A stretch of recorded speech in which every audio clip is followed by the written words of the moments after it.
আসসালামু আলাইকুম সম্মানিত দর্শকবৃন্দ।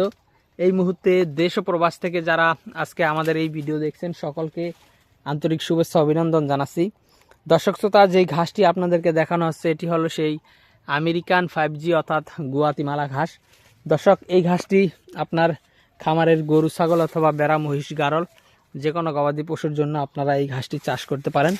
দেখেন এই ঘাসটি কেমন, একেবারেই ভুট্টা গাছের মতো এই ঘাসটি। দেখেন এখানে আরেকটি জার রয়েছে, এই জারটিও যথেষ্ট লম্বা, এখানে উচ্চতায় প্রায় 15 ফিটের মতো লম্বা হয়েছে এই ঘাসটা।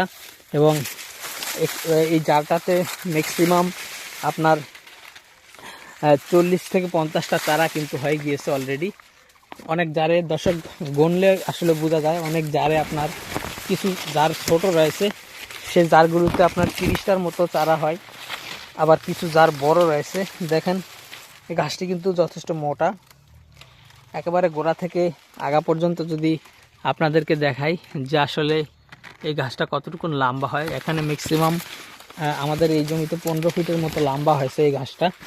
কিছু জায়গায় হয়তো আরও বেশি হবে 15 ফিটের, সব জায়গায় সমান হয় না, সেটা আপনারা বুঝতে পারতেছেন। তো দর্শক শ্রোতা, দেখেন এই ঘাসগুলো মূলত এখনও উপর দিকে দেখালে দেখা যায় যথেষ্ট পরিমাণে কচি।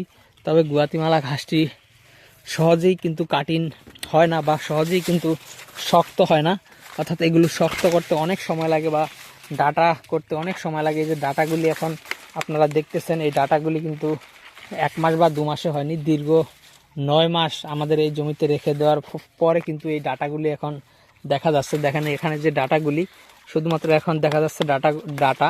তবে এটা এই ঘাস 2 থেকে 3 মাসে কোনো ডাটাই কিন্তু হয় না। এই ঘাসের বয়স 9 মাস। 9 মাস রেখে দেওয়ার পরে এই ঘাসগুলো শক্ত হয়েছে এবং ডাটা হয়েছে।